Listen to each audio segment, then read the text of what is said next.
The GTA franchise is known for allowing players to have fun, as it lets players create chaos. Breaking the laws is almost like a daily occurrence for most players. But have you ever felt what goes on the opposite end of the spectrum? What I mean is, have you ever thought of playing as a cop in games? Well, given how most open-world games these days are similar to each other, I was looking for something different. That's when I finally stumbled upon the Precinct, inspired by the old-school GTA games like GTA 1 and 2. I've been looking to play this game ever since it was announced. If you watched our video on GTA Chinatown Wars, then you'd already be aware of how big a fan I am of these top-down games. So I knew I had to check out this game. And well, I did. Stick around till the end to know my thoughts on the game. Without wasting much time, let's get straight into it.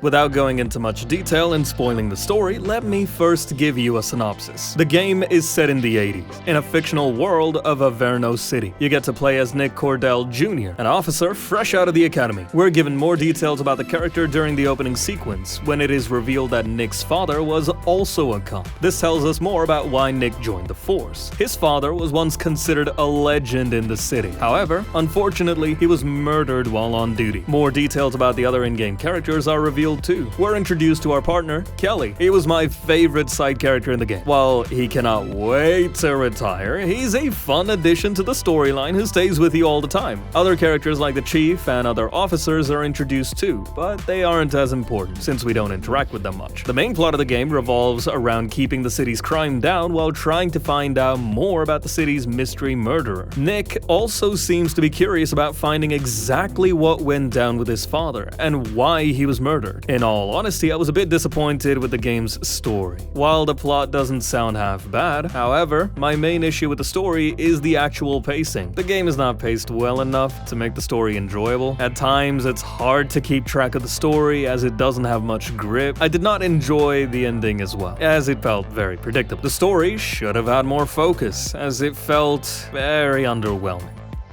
Let's now move straight to the fun part, the gameplay. Inspired by the old-school GTA games, the usage of the top-down camera in the game makes it stand out from the rest. In a world where 3D action games have taken over, the top-down camera feels like a breath of fresh air. As stated previously, I'm someone who has thoroughly enjoyed playing GTA Chinatown Wars back in the day, so this felt like a treat for me. The gameplay mechanics of this game have been integrated well. The three major things you find yourself doing in the game involve street patrols, shootouts, and chases.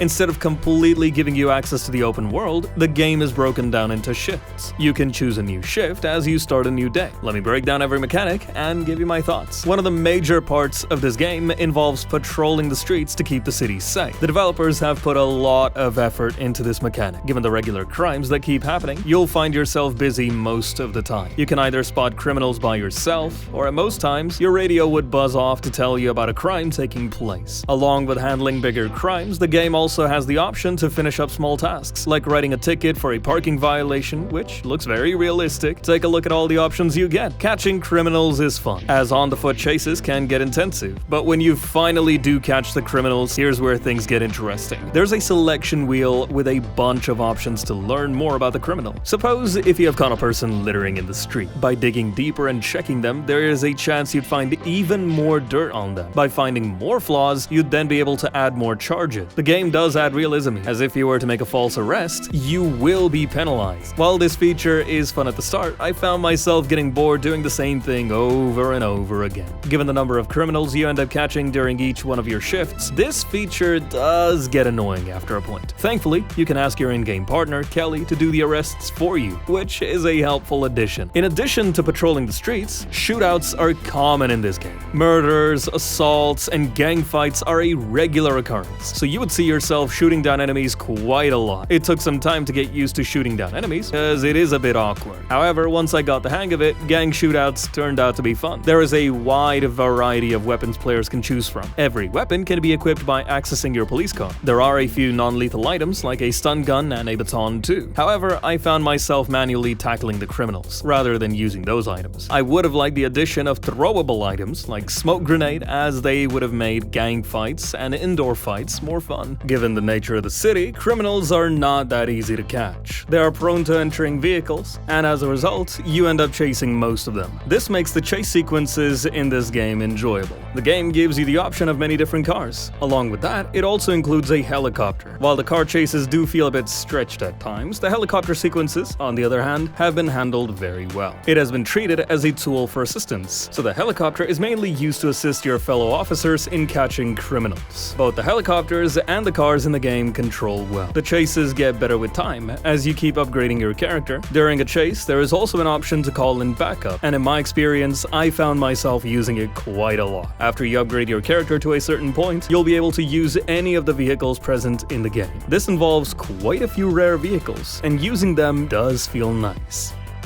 The game is set in the fictional world of Averno City, and I have to say I was impressed. Towards the start, we're given information on the city. The first thought that popped into my head was how close it feels to GTA's Liberty City. That's mostly because of the dark setting of the game. The number of crimes committed and the NPC behavior remind me of GTA 4. The world itself is immersive. I often got lost in the open world while I was completing my shift. It's hard to get bored in this world, given that crimes are committed regularly.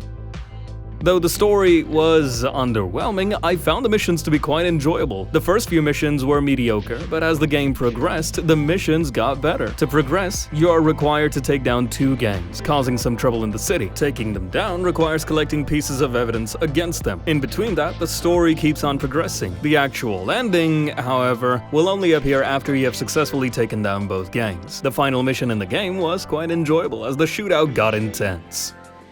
While there's not a whole lot of side content in this game, I did find myself enjoying the street races and time trials that the game has to offer. I was playing the pre-release build of the game, where the street races were quite impossible because of the unforgiving AI. Thankfully, the Day 1 patch did make those races much more playable. If you're a completionist, then be ready to grind. While the time trials and side races are easy, what's not fun is finding all the artifacts scattered throughout the map. The game doesn't give out much detail about these items, so it will take a lot of time to find all of them. You do get tools to help you as you keep upgrading your character, but it is still going to take some time. Along with that, there are also around 30 jump ramps, similar to stunts in the GTA games. Given how good the driving was, I spent a lot of time completing them too. Speaking of the visuals and performance, I play the game from start to finish on my Steam Deck. While the game hasn't been verified for it, the developers have confirmed that it works from day one. The Steam Deck preset was already applied as soon as the game was booted. It uses a mix of low to medium settings at the deck's native 800p resolution. AMD's FSR 3 is automatically turned on as well. However, it isn't very noticeable on the smaller screen. As for the performance, the game mostly runs at 30 FPS, but it drops during heavy sequences. I'd recommend locking the game at 30 FPS via the deck's quick access menu for a better experience. I do hope that with patches, the developers can smooth out the experience. Other than that, I had no issues playing, as the in-game texts were clear. Honestly speaking, playing a top-down game on a handheld did remind me of playing GTA Chinatown Wars on the PSP. I did try out the game on a gaming PC as well with a Ryzen 7 CPU and an Nvidia RTX 3070 Ti. The game was running at 1440p max settings with great frame rates. I wasn't able to notice any frame drops or stutters during my testing. Most modern laptops and PCs should have no issues running the game with good performance. The developers have released the minimum and recommended specifications on the Steam page. You can check them out too. Aside from that, the game is also available on the PS5 and Xbox Series consoles. However, I wouldn't be able to give out information about those versions since I haven't tested them myself. After much deliberation, I was finally able to conclude my review and work on the final verdict. The Precinct is a strong entry, and as someone who loves top-down games, this was delightful to play. But keeping aside my love for the genre, in fairness, the game does have some issues. As pointed out, the story isn't the best, and I found the side content to be lackluster. But given the gameplay it offers, along with the world it features, I didn't find much reason to complain. For the price of $30, the amount of content the game offers will easily keep you busy for 15 to 20 hours. So in my opinion, it's worth playing. I would like to give the game a strong 7.5 out of 10. We recently made a video talking about 25 Easter eggs that we discovered in the latest GTA 6 trailer. Click on the left to watch it. As always, don't forget to subscribe if you haven't already. And for the latest news and guides related to GTA games, don't forget to visit our website, www.gtagossip.com. Meet you in the next one. Till then, adios.